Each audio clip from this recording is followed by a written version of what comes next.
বন্ধুরা, তোমরা অনেকেই মধুমতি নদীর নাম শুনেছো। সেই নদী, এই নদীতে প্রচুর স্রোত থাকে এবং ভাঙ্গন থাকে। এই যে এখান দিয়ে ব্লক ফেলানো এই নদী, আমরা যখন ছোটবেলায় ওই নাওরা স্কুল দেখা যায়, এর পাশে অনেক দূরে নদী ছিল। সেই নদী ভাঙতে ভাঙতে ভাঙতে ভাঙতে ভাঙতে ভাঙতে এই যে 2 গ্রাম ধরে ফেলাইছে। এই নদীতে অনেক স্রোত ছিল।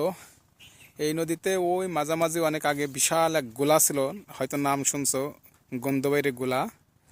এখন ওই যে উপাধ্যে একদম চর জেগে গেছে, শুধু চর আর চর।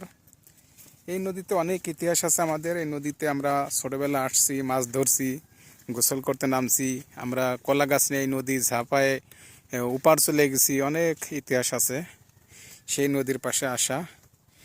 একটু নদীর কাছে যেয়ে দেখাই, এই যে নারকেল গাছ চলে গেছে।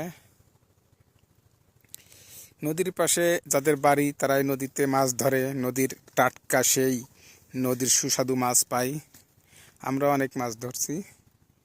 তোমাদের কাছে নদীর বিষয়টা শেয়ার করলাম। যদি আমাদের ভিডিওটি ভালো লাগে, শেয়ার দিয়ে আমাদের কাজে উৎসাহ দিবা। সে ভালো থাকবা। একটু কাছে যেয়ে দেখাই, এসে কাছে যাওয়া যাবে না, কাদা পড়ে যাইতে পারি। এই যে আমার কাকা গোসল করতেছে, একটু কাকারে দেখা দিই।